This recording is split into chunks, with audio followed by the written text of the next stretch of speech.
Hello, good morning, everyone, and welcome to a morning musing. So, I have had the craziest couple of days, right? Mind you, always filled with miracles or some kind of crazy shenanigans, which I will make a video for later because the amount of just little baby miracles or things that I've done that have blown people's minds because I listen to God, like, is amazing. And I need to share it, but um I have been receiving revelation for like the past 5 days or so on the same topic. And so today's morning musing is going to be about trusting God in silence, right? So I've been going through my desert period, right? For a very long time, like almost a year, right? And you know, it all started because God gave me a dream where he told me I had to quit a job and I had to do it when he said, and he told me, you only go through doors that I open for you. And so that gave me the impression that I chose, a bad job or like whatever. Um, but even while I was there, I would ask him, Lord, use me to show people your glory. And so I had this dream that I had to leave. I left. I didn't have a job lined up. You know what I'm saying? And for some reason, I haven't been able to find a job since. So I moved. I went to a completely other location. I've been looking over here. I've had some luck, but not the best, right? Um, but something that I've been experiencing a lot of is the frustration of being in the desert, right? Like what happened um, when Moses let the Hebrews out of Egypt, right? Everyone kind of got frustrated and they had questions. They were questioning God. They were questioning like, hey, when are we getting to this promised land? What's this food that's raining down from heaven? Like they were complaining too, and then they started worshiping false idols. So I didn't want to do this, and so I kind of stayed in conversation with God for a very long time, and I feel like he taught me a lot of things that I didn't know. Like I got a lot of downloads on what I feel is secret knowledge, which I'll make videos about that later. Um, and he just taught me things that I didn't know about the world. And so, like, for the first month or two, I was like in this weird sleep like trance, but I was in heavy conversation with God. And it was like every day I'd have a new revelation about something. And then suddenly the way I read the Bible was very different. Um, it I just perceived it differently, right? But then there would be periods where I didn't feel like I was in communication with God. Like I felt like I was left in a pit of frustration and I couldn't figure out what to do next. And so everything in my life, I have always said, has been directed by God, right? Like anytime I get a job, it comes easy. Anytime I get an opportunity, I know it's exactly tailored for me. Anytime anything happens, it's by God's will, right? And so, something amazing usually happens. Like I feel like I usually have like a little mission that God sends me out, like, hey, you need to talk to this person, you need to do this, you need to do that. And it's like, okay, God, okay, like I listen and I do it. And so this was the first time that I had gone such a long time without getting another assignment or whatever you want to call it, right? And this is the first time that God taught me so much, but also kept me in waiting. And so I was very frustrated. I was very frustrated and angry and like I've gotten to the point where like, I'll get fussy with God. I'll be like, how dare you? And like I'll say stuff and like people make fun of me because they're like, you really talking to God like that? And it's like, well, I've talked to him my whole life. Like he knows what I'm like, and if what am I going to do? Um I'm going to feign etiquette, or I'm going to feign politeness when he knows the true nature of my heart, and I'm going to unleash it to him because I value the sincerity of our relationship, right? And so I was just talking about that one day. I was like, man, I'm so mad at God. He knows I need money right now. My credit, I've destroyed my credit, right? I have destroyed all my finances because I I couldn't make it happen. And I would sell paintings or do like graphic design stuff, commissions, whatever, right? And but it wasn't enough to take care of everything I needed. Like I have a chronic illness, I have medicine I need to pay for, I have stuff I need to do, like it was very difficult. But it always got taken care of, right?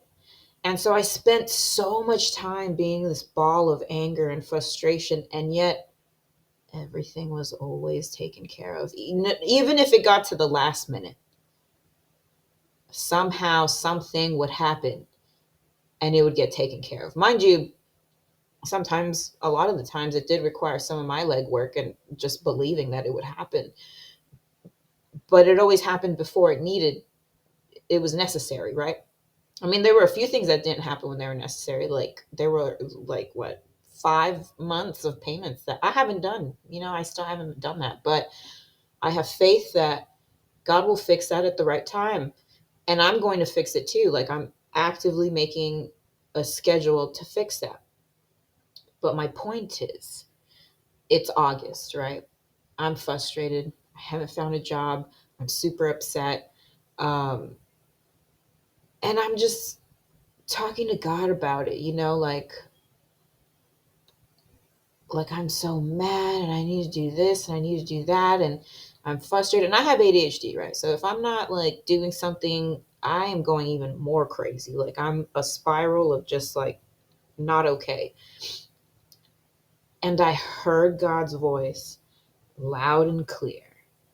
And he said, "And on the seventh day I rested." And I thought about it. And then I just got the sense that he was telling me rest, but also he was checking me. He was like, if I need rest, what makes you think that you're too good to rest? And it was so weird because all he said was, "And on the seventh day I rested." But he said it in such a way that I knew it was like a little jab at me, right? Like at who do you think you are that you should continue to work and blah blah blah. Like I'm the kind of person that I'm happy if I'm working 60 to 70 hours for work. You know what I'm saying? Like I like to stay productive, I like to do whatever. And so that was the first time I wasn't busy all the time and I was mad about it. And but I got the sense of, who are you that you don't need rest? And so I sat back and I felt him tell me the work was good. So sit back and rest. And I'll tell y'all what this work was, eventually. Um, like that'll be in my little miracle story where I share things that I've done that God told me to do and they end up meaning something. Um, but he tells me this, right? He tells me to rest. And I get so humbled, right? Like I get so sad. I had my Job moment. Look, let me read Job 38, 4 to 11. Where were you when I laid the foundation of the earth? Tell me if you have understanding. Who set its measurements, since you know? Or who stretched the line on it? On what were its bases sunk? Or who laid its cornerstone when the morning stars sang together and all the sons of God shouted for joy? Or who enclosed the sea with doors when bursting forth out from the womb? When I made a cloud its garment and thick darkness its swaddling band, and I placed boundaries on it and set a bolt and doors, I said, thus far you shall come, but no farther, and here shall your proud wave stop. This is why I'm reading this. Because when he told me this, I got humbled, right? Because I was just being a fussy brat. I was like, why haven't you blessed me with this? And I'm ready. I can go back out there, blah, blah, blah, blah. Like just fussy, just crazy, just manic about going on to the next thing, right? And it's like he said, no, you're going to sit down and you're going to rest, right? I hadn't been able to sleep. I hadn't been able to eat. I hadn't been able to do anything.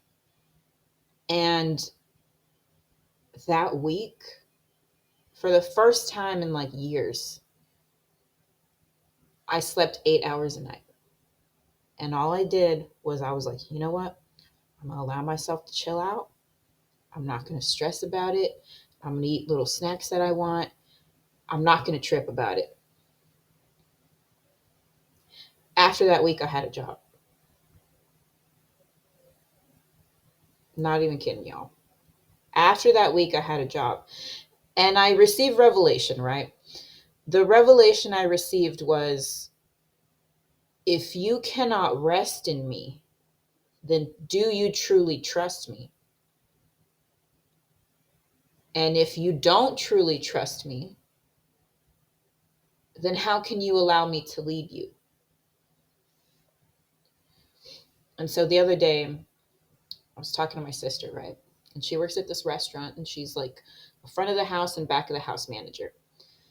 And so she's at the restaurant, she's helping with the orders, but she has to keep going to the front of the house to make sure everything's functioning right.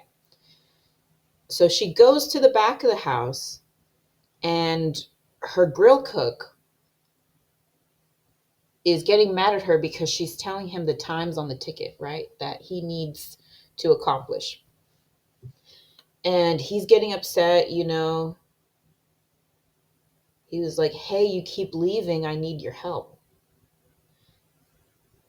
But my sister says, hey, you have a lot of years of experience, and I need to check the front of the house.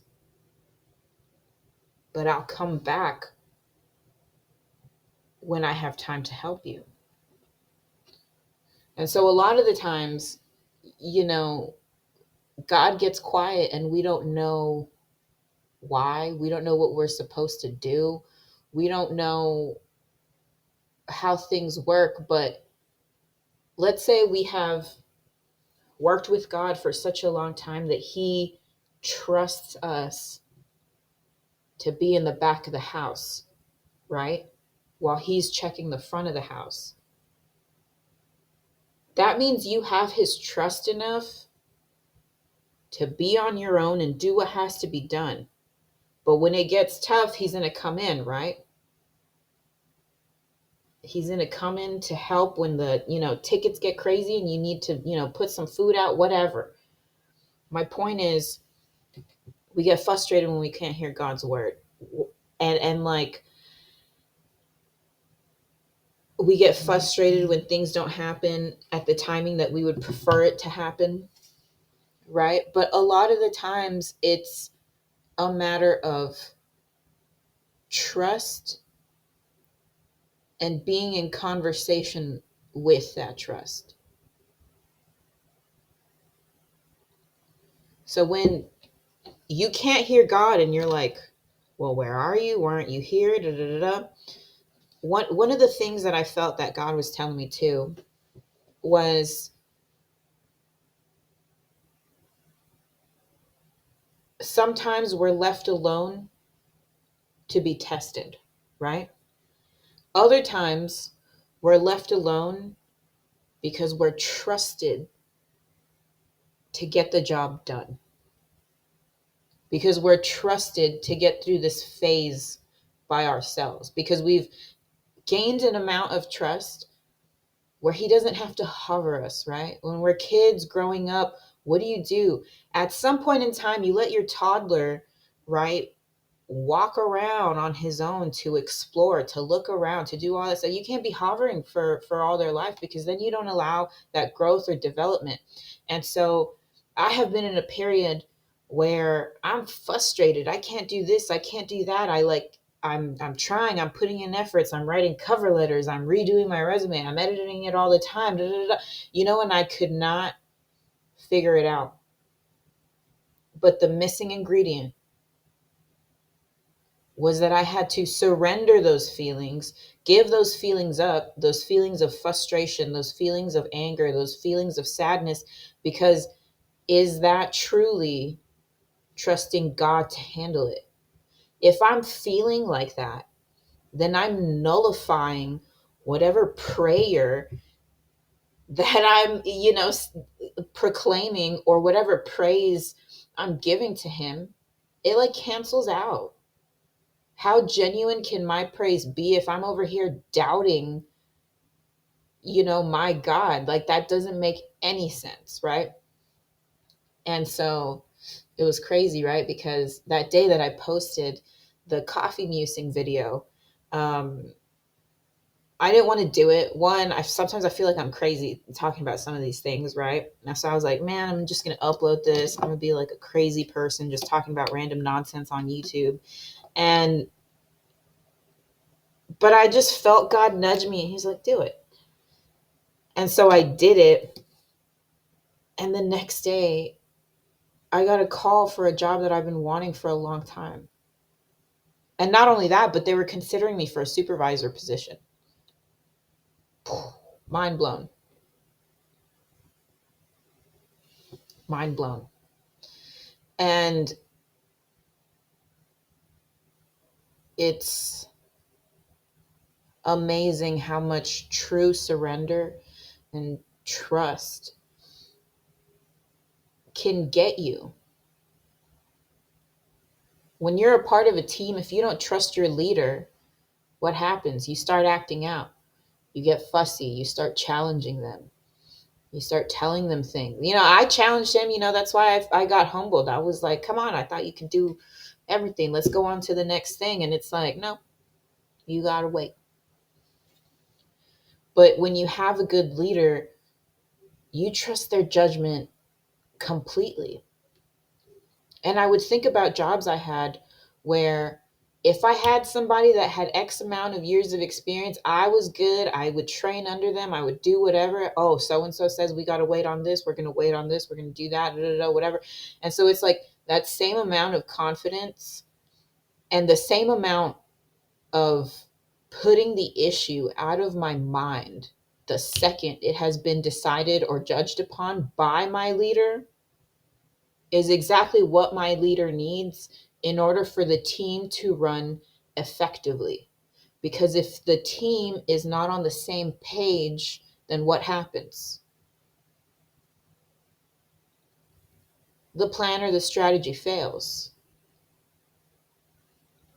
So I like to think that when so many of us are going through this, it's because so many of our other brothers and sisters are going through this as well. And we all need to simultaneously agree, hey, I give this up to God, and he's going to make sure that we're all on the same page to keep this going.